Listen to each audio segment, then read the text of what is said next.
While studying abroad, I spent 3 years simping for a younger student who believed in platonic love. After she rejected my proposal, in a fit of reckless defiance, I kissed her. Then I fled straight back home. I agreed to an arranged marriage with the eldest heiress, 8 years my senior. 6 months into our marriage alliance, we looked like a couple, but were strangers who treated each other with formal courtesy. Until news arrived at a family dinner. Ningbing sat at the head of the table, her expression unreadable. That girl, by Chiyue, still knows how to come home. I sat beside her, not daring to make a sound. How had I forgotten that Ningbing was also a bi? Wait, what if Ningbing never touched me because she was platonic too? I studied my arranged spouse's face once more. A high nose bridge, delicate features, striking yet composed. Her refined face had exquisite bone structure, but her bearing was too imposing and aloof. It was hard to connect her to Chiyue. Chiyue was an art student, slender and tall. She spent most of her time holed up in the studio and rarely saw the sun. That left her skin deathly pale. Yet she loved to smile, and her smile was always radiant. As for Ningbing, we had been married for 6 months, and I had barely ever seen her smile. I had never even met her sister. Looking closely now, they did bear some resemblance. As I kept staring, Ningbing suddenly turned, and our eyes met. Her gaze was deep and cold. I shivered. No matter how many times I saw it, her face always took my breath away. Fangs you, does the food not suit your taste tonight? After speaking, she lowered her head and resumed eating. I looked down at my plate. At some point, a neatly cut steak had appeared on it. My thoughts stopped as I asked quietly, "How did I not know you had a sister?" Ningbing was eating her salad. At that, she paused in surprise. "Is that important?" I hesitated, while my mind screamed. Of course, it was important. After all, to get back at Chiyue back then, I even sold her rice cooker. When I first went abroad to study, I set my sights on Chiyue the moment she enrolled. I simply could not resist. A beautiful woman with little fangs and a sunny smile. Her skin was fair, and she was gentle and polite. Standing among all those foreigners, she was every inch the perfect gentlewoman. From then on, I spent 3 years hopelessly simping for her. Chiyue did not like Western food, so I taught myself Chinese cooking. Within a month, I had fattened up every roommate. The other people pursuing Chiyue, I invited each of them into my apartment one by one, and fed every one of them until they could not eat another bite. That left me as the last one standing. For 3 whole years, we went to class, ate, and talked together. But there were no hugs or kisses, much less sleeping together. Even Chiyue's paintbrushes touched her hands more often than I did. One day, I finally could not take it anymore. She said she was into platonic love, and told me to look it up. I studied it earnestly and pondered it deeply. In the end, I had an epiphany. I thought I had it made. No one understood her better than I did. No one was better suited to spend a lifetime with her. So, at our graduation ball, I proposed to her. But Chiyue rejected me harshly. Her eyes were red when she refused. Her beautiful eyes brimmed with tears. Like a frightened rabbit, I could not hold back. I kissed her. She fled in a panic, without even returning to the apartment. Then came a barrage of retaliation. She deleted me, blocked me, and muted me, and endless condemnations on social media. Chiyue left me no shred of dignity. Soon, word spread like wildfire through our study abroad circle about my humiliation. How shameless. Seriously. He even forced a kiss on her. Well, he chased her for 3 years, loving her without ever having her. He was pitiful too.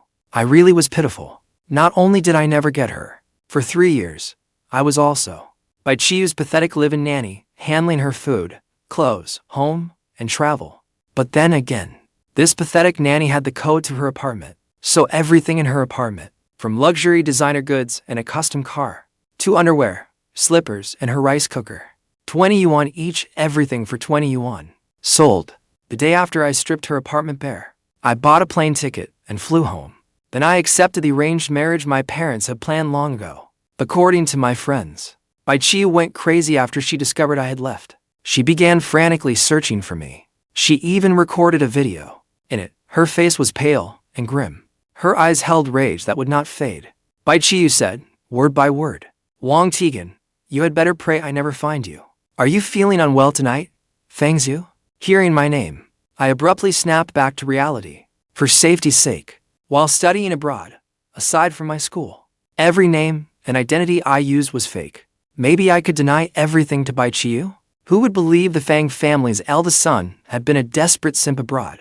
Seeing that, my enemy would probably let it go. Perhaps, before everything came to light, I should divorce quickly and flee the Bai family. Still, Bai Ningbing was probably even harder to deal with. My thoughts tangled, and only then did I realize dinner had long ended.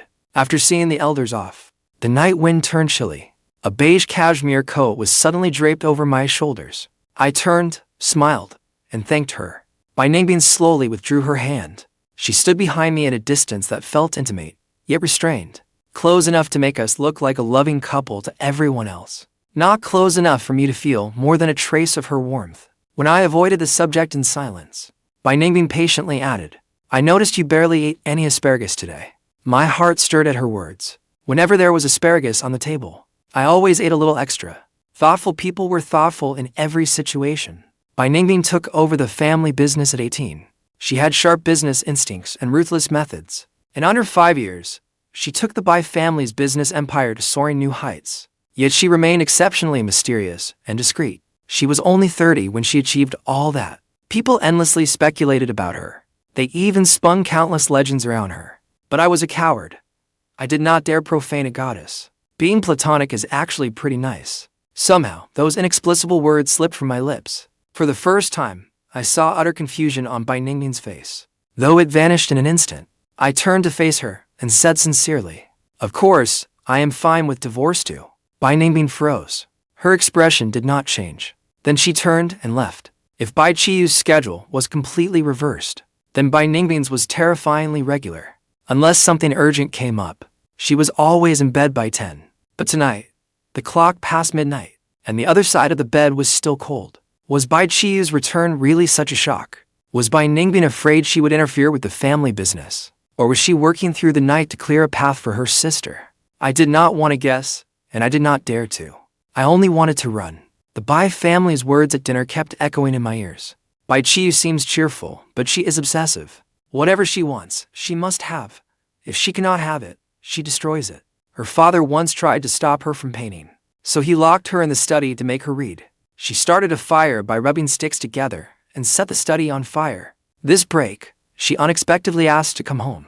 She said she was looking for someone. She would not say who. If she told us, we could help her look. The words gave me chills at the time. Thinking of them now made me break out in a cold sweat. I quickly pulled out my phone and booked a ticket that night. I would hide for as long as I could. Maybe the young miss would cool off after a while. Just as I was about to pay, the bedroom door flew open. I had no time to hide my phone, so I locked the screen, shut my eyes, and pretended to sleep.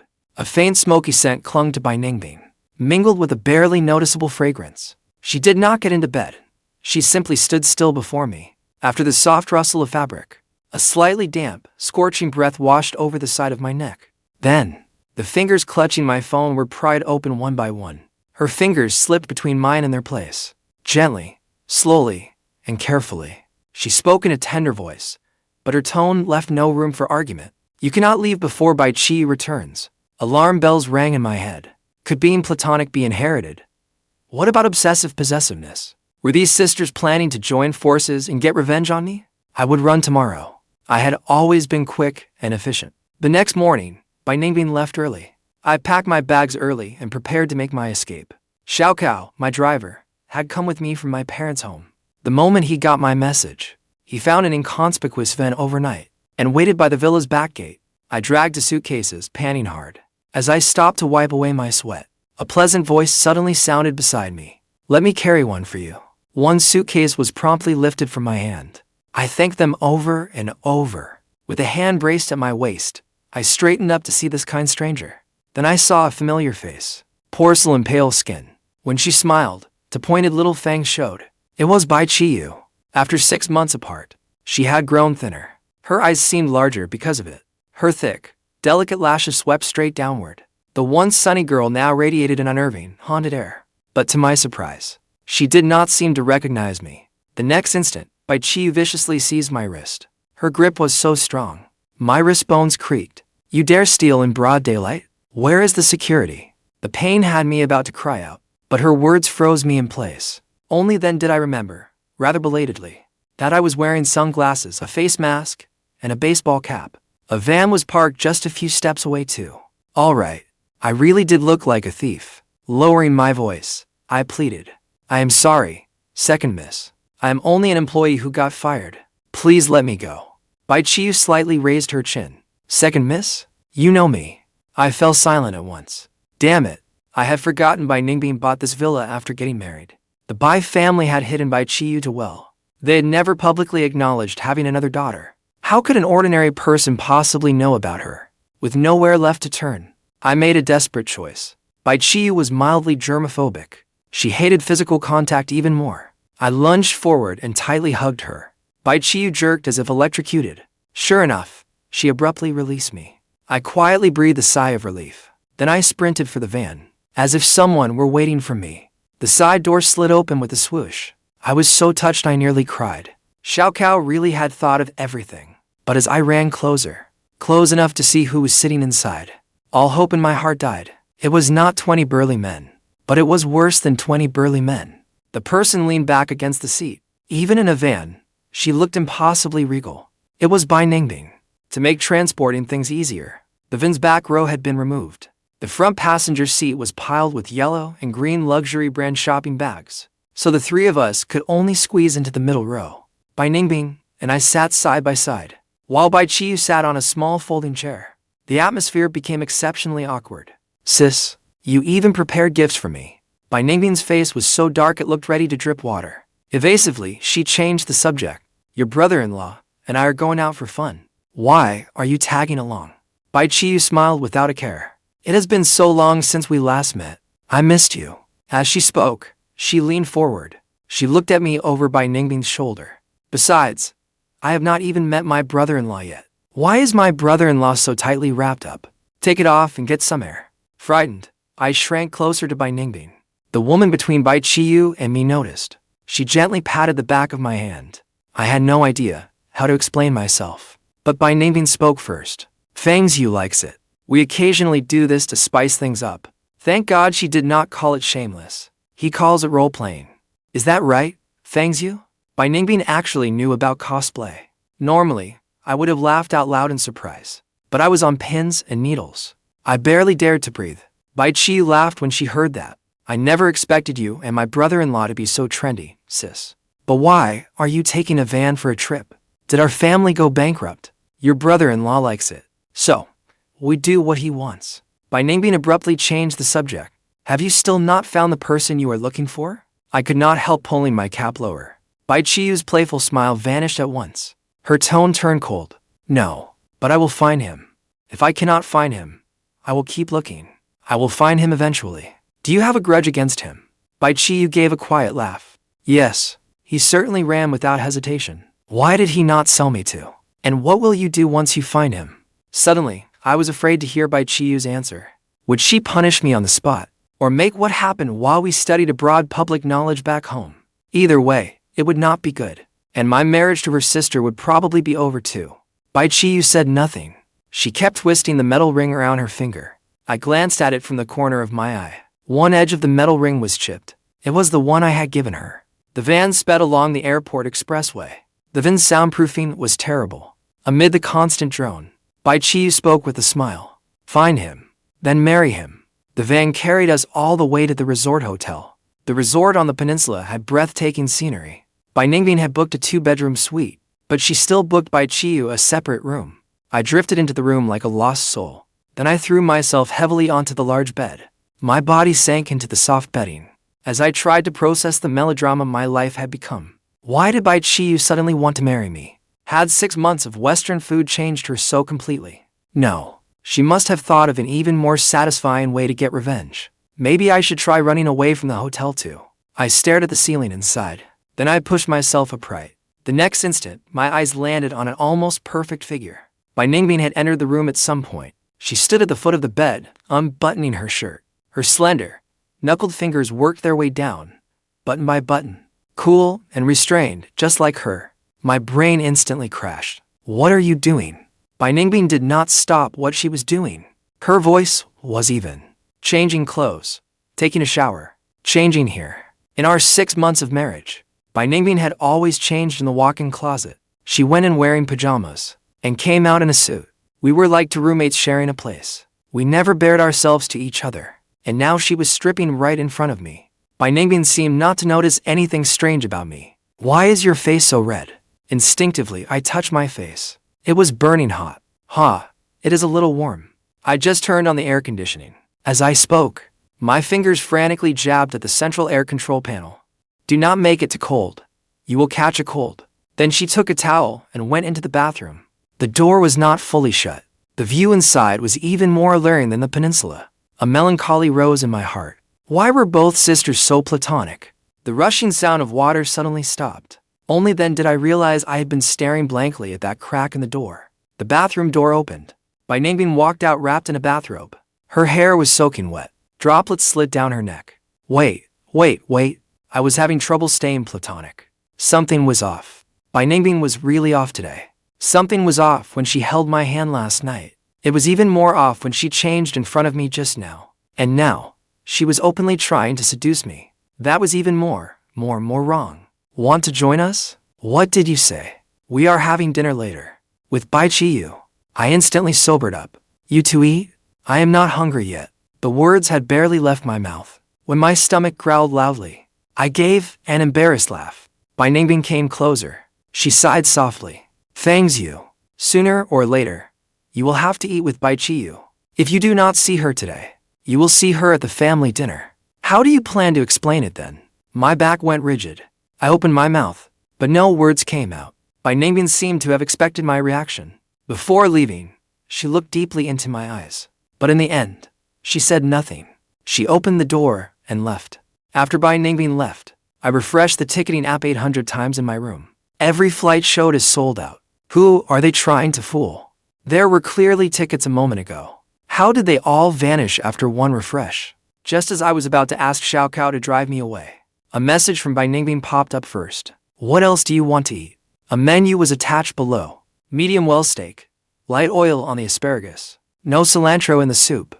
Every dish she had marked was one I liked. Even the notes were word perfect. I stared at my phone for a long time. Then I remembered the coat over my shoulders, the steak cut up on my plate, and the line she had never crossed during our 6 months together. There was no running away now. Then I would make everything clear. I changed into a black shirt and fastened the watch Ningbing had given me. Just as I finished getting ready, the doorbell rang. I thought it was her. But when I opened the door, I saw Chiyue.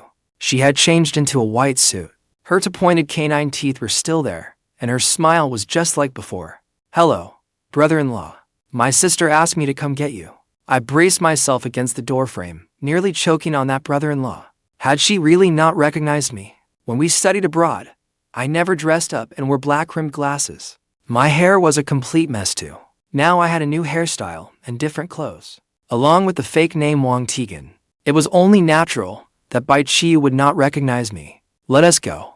Once we entered the elevator, Chiyue kept staring at my wrist. That watch is beautiful. Did my sister choose it? Yes, she has always had good taste. Much better than mine. I did not know how to respond. I could only step to the side. The elevator reached the top floor, and the doors opened. But Chiyue stood in front of me without moving. When the elevator doors closed again, she turned and cornered me. Brother-in-law still does not roll off my tongue. What do you think, Wang Tiegun? My mind buzzed. Of course, she had recognized me long ago. Chiyue grabbed my tie and pinned me against the elevator wall. Do you know how long I have been looking for you? You sold all my things. You did not even keep the rice cooker. Yet you got married awfully fast. I caught her wrist and pulled my tie from her grip. You blocked me first. I sold things I had bought. 20 yuan a piece. Fair price for everyone. What about that ring? I did not sell it. Do you expect me to thank you? She reached for me again just as the elevator doors opened. Ningbing stood in the doorway. Her eyes first fell on my crooked tie, then shifted to Chiyue. Put your hand down. Chiyue froze. I took the chance to walk out. Ningbing immediately took my hand. Chiyue followed us out, still acting as if nothing had happened. Brother-in-law's tie was crooked. I was just fixing it. Ningbing stopped. She reached over and retied my tie. As she leaned close, she paused for half a second. I did not pull away. Only then, right before Chiyue, did Ningbing lower her head and give me a quick kiss. I froze, and Chiyue's smile vanished too. Ningbing wiped the moisture from my lips. Her tone was as cool as if she were in a meeting. My husband is not for you to touch. With that, she led me into the restaurant. She had pulled me several steps before I came to my senses. After 6 months of marriage, Ningbing had kissed me for the first time. The table was already covered with dishes. Everyone was made to my taste. But Ningbing barely ate. She only kept placing food on my plate. Chiyue sat across from us. Her gaze traveled between us. Sis, you are so good to brother-in-law. Yes. How did you two meet? A marriage alliance for business. Can a business-arranged marriage have feelings like this? I do not believe it. Ningbing set down her utensils. Right before her, she took my hand. That is right. Fang's you agreeing to marry me is my good fortune. Chiyue's chopstick stopped midair. She was much quieter for the rest of the meal. There was a network problem when it was time to pay. Ningbing went to the front desk. The moment she left, Chiyue's smile disappeared completely. I regret it. The moment Chiyue said that, Ningbing was walking back from the far end of the restaurant. She immediately put her smile back on. As she passed me, she lowered her voice. I will wait for you in my room. Give me one more chance, please. On the way back to the suite, I did not say a word. Ningbing did not ask either. Once inside, she poured me a glass of warm water. Holding the glass, I came straight to the point. She recognized me. Yes, you knew. I knew from the moment she got into the van. I looked up at her. What else do you know? Ningbing took out her phone. She placed a file in front of me. Wang Tiegun, Business School, B University. Publicly identified as the Wang family's adopted son. From my pursuit of Chiyue to having my proposal rejected, to clearing out and selling her apartment overnight. It was all written there in perfect detail. The water in my hands had gone completely cold. So, you knew everything, and still agreed to marry me? Yes. Then, were you so good to me these past 6 months because you pitied me? She did not answer. Instead, she asked me, Fang's you. How have I treated you these past 6 months? Very well. She has never made me worry about food, clothes, housing, or travel. Even foods I mentioned in passing. She remembers better than I do. But why was she so good to me? After holding it in for a long time, I cautiously asked, because you are Platonic too. Ningbing's hand resting on her knee paused. Platonic love, loving only in spirit, never touching your partner. You and Chiyue are both like that. Is it hereditary? Ningbing stared at me for a long time, then rose and walked over. She braced both hands on the sofa arms, trapping me between them. Do you know why Chiyue rejected you? Because she has paranoid personality disorder. When she likes someone, she wants to have them, possess them, control them. She is afraid of losing control. So, she does not even dare admit her feelings. I gripped my glass tighter. That is not an excuse for her to belittle me. She could reject me, but she should not have enjoyed my care, while trampling my sincere feelings into the dirt. You are right. She searched for you like crazy, even begging me for help. But that does not mean you have to forgive her. I was taken aback. You are not asking me to forgive her? Why would I? I only want you to know the truth. The choice is yours. That only confused me more. What about you? You investigated me, married me, then waited for me for 6 months. What do you really want? Ningbing was silent for several seconds. Then she pulled an old photograph from her wallet. It had been taken 3 years ago. Outside the school, I held the lunchbox as I waited for Chiyue. She sat in a black sedan parked by the road, watching me through the window.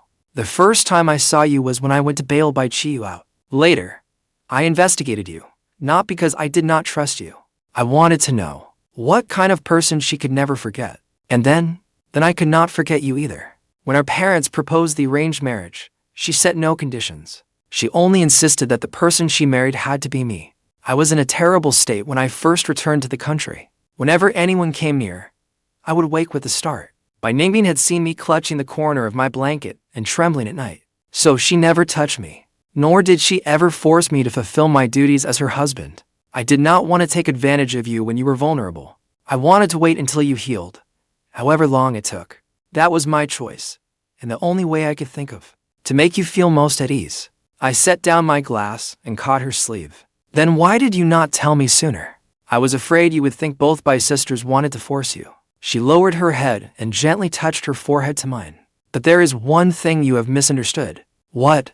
I have never wanted a platonic relationship. She stopped very close to me, without moving any closer. Fang's you, may I? This time, I did not pull away. The next morning, knocking woke me up. Messages from Chiyue kept coming. You knew I was staying next door. Yet you deliberately booked this room. Bai Ningbing took my phone. She replied with just one word. Jealous. I looked at her, speechless for a long while. The knocking outside had not stopped. I started to get out of bed, but Bai Ningbing placed the key card in my palm first. I will speak to her first, only if you want to see her. Can she come in? If you do not, then no amount of knocking will matter.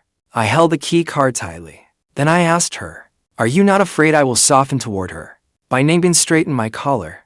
I am, but this is your decision.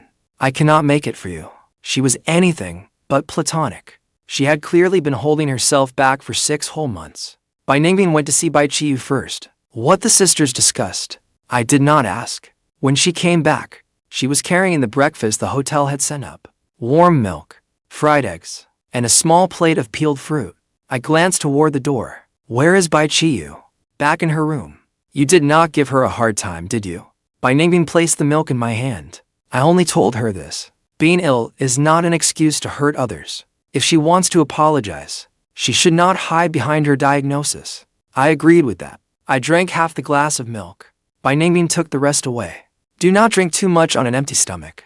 Eat first. Even when comforting someone, she sounded like she was giving orders. Over the next 3 days, Bai Chiyue did not corner me alone again. At meals, she watched Bai Ningbing peel shrimp for me, then watched me casually take the carrots Bai Ningbing would not eat. We used to pretend to be affectionate in public, but this time, we did not have to pretend. Bai Ningbing would naturally take my hand, and I no longer pulled away whenever she came close. The night before we left, Bai Chiyue sent me a location by the sea. She left only one message, one last talk. When I reached the shore, she stood in the shallows, still clutching that metal ring with its chipped edge. When I saw her, I remembered 3 years ago. I had brought her lunch at her studio. When several troublemakers cornered me downstairs, they smashed my lunchbox and snatched my phone. While they argued, I pressed the emergency button on my watch, sending my location to Xiaogao. Before anyone could arrive, Bai Chiyue had already rushed out, brandishing a drawing board. After she stopped them, I retrieved my phone and photographed their faces and license plate. When the police arrived, I had already sent the evidence to Xiaogao. Bai Chiyue had fought to protect me, so she was taken in for questioning too. By the time I got there, her family had already taken her away. In a black sedan parked by the road, the person inside was Bai Ningbing. But back then, all I could see was Bai Chiyue. I never even noticed her sister. That day, she stood in front of me before everyone. He is my boyfriend. Try touching him again. After that, I gave her a metal ring. A flowering cycad was engraved on its face. I thought I had finally warmed her heart, because she had saved my life. I gave her far too much leeway. When she did not reply, I made excuses for her. She enjoyed my care, yet refused to acknowledge our relationship. Still, I told myself, she simply was not used to expressing herself. Later, during an argument, she hurled the ring violently onto the ground. So she had been wearing it all along. Bai Chiyue spoke first. Fang's you. I am sorry. For those 3 years, I should not have treated your feelings so lightly. I said nothing. She clenched the ring tighter. But the question you asked that day, you still have not answered me. Will you give me another chance? It is all in the past. My feelings for you were real then, but that relationship was not right. I cooked for you every day, cleaned your apartment, and shaped my life around your schedule. You saved my life, so I kept backing down. But saving my life cannot become a pass to trample my boundaries. I thought if I gave enough, I would earn a response from you. You did not reject me, so I kept lying to myself. In the end, neither of us respected the other. Bai Chiyue's eyes slowly reddened. If you had not kissed me that day, I might never have known that I liked you. I was afraid of that uncontrollable feeling, and afraid I would hurt you one day. I rejected you, because I thought that if I stayed farther away, you would not be dragged into this with me. So you hurt me first, and that made it safe. She was left speechless. I pointed at the ring in her palm. It cannot be fixed, can it? Bai Chiyue nodded. Because you never cherished it. When I gave it to you, I told you that a cycad blooming was rare, yet you casually shattered that flower. The only person you ever wanted to protect was yourself. She lowered her head. For a long time, she said nothing. I have taken it in for repairs many times. The repairman said that no matter how it was repaired, the marks would remain. Then let them remain. At least when you see it later, you will remember never to shatter someone else's heart again. She raised a hand and wiped her eyes. My sister was right. I still did not understand you well enough. You had the chance to understand me. She forced a faint smile. I am going back to school. My flight is tomorrow morning. From now on, I will only call you brother-in-law. I nodded. Study hard. And stop smashing things. I finally made Chiyue laugh. She took 2 steps back and waved at me. After she had gone a long way, she turned back and called out again. Brother-in-law, take good care of my sister. I did not answer. I only raised my hand and waved. Footsteps sounded behind me. Ningbing came to stand beside me. It is cold at night. Let us go back. She did not ask what Chiyue had said. She only held out her hand to me. I took it. President Bai, when did you get here? From the moment she asked you for another chance. Then you heard quite a lot. Yes. When I heard you reject her, I was relieved. I gave a soft laugh. So you get jealous too. There is much more I can do. Early the next morning, Chiyue sent me a photo of her boarding pass. Its destination was the city where we had once studied. Another message followed. Brother-in-law, I have boarded. Have a safe flight. After sending the message, I changed her contact name to Chiyue. Ningbing saw that my phone still had the unpaid ticket from that night on the screen. Do you still want to leave? You tell me. Ningbing smiled, a rare sight. She reached out and pulled me into her arms. I tossed my phone onto the bed. Only one line remained on the screen. The application has been uninstalled.